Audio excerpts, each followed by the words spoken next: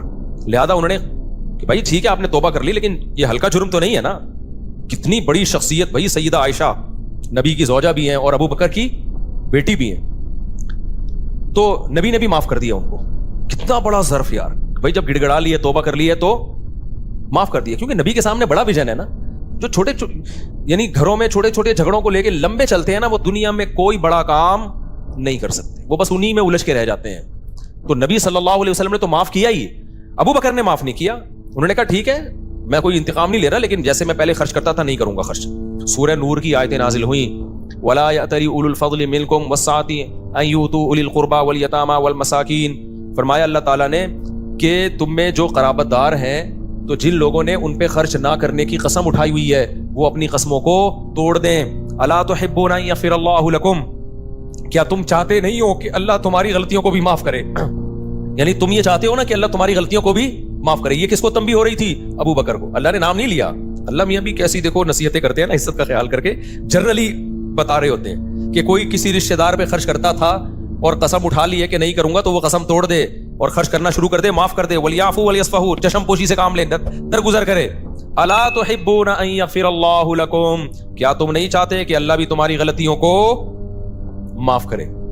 جب یہ آیت نازل ہوئی ہے ابو بکر نے کہا کیوں نہیں ہے اللہ، میں چاہتا ہوں تو میری غلطیاں معاف کر. یعنی اگر میں ان کو معاف کروں گا تو کل تو قیامت میں میری غلطیاں بھی معاف کرے گا، تو کیوں نہیں معاف کروں گا میں؟ کتنی بڑی غلطی کو معاف بھی کیا اور دوبارہ حضرت مصطح کو پر صدقہ کرنا شروع کر دی.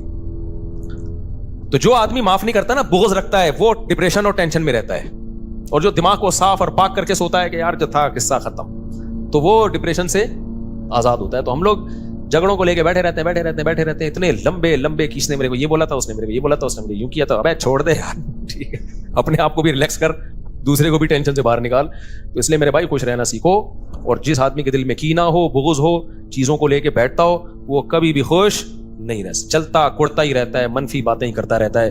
تو دل کو صاف رکھنا چاہیے انسان کو تاکہ آگے چلے، پھر وہ آگے کے کام کر سکے. انہی میں الجھ کے رہ جائے گا نا. ایک کسٹمر نے یوں کر دیا تھا تو اس کو سنا دی، کسٹمر ہی مارکیٹ سے شارٹ ہو گیا، کاروبار اپنا ٹھپ ہو گیا.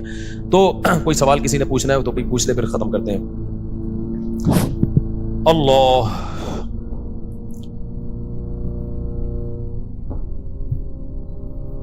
یہ جو میں نے اپنا قصہ سنایا تھا نا اپنے والد صاحب کا، اس پہ لوگوں نے بڑے کلپ چلائے، امریکہ تک میں پھیل گیا. نہیں میں نے کہا تھا میرے والد صاحب سے تھوڑی میں نے اونچی آواز میں بات کی، آج کے بیان سے متعلق ہے. یہ میں نے بتایا تھا نا، میری ایک دفعہ والد صاحب سے اونچی آواز میں بات ہوئی تو میں نے سوتے ہوئے والد صاحب کو اٹھا کے معافی مانگی. یہ کلپ بڑا وائرل ہوا. اچھا ہے، اس میں ایک بات میں بتانا بھول گیا تھا.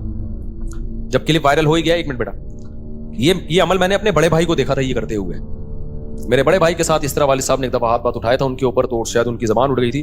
تو میں نے اپنے بڑے بھائی کو دیکھا کہ انہوں نے جا کے والد صاحب سے معافی مانگی. تو یہ میں بتا رہا تھا نا کہ جو چیز دیکھتا ہے انسان وہ سیکھتا ہے.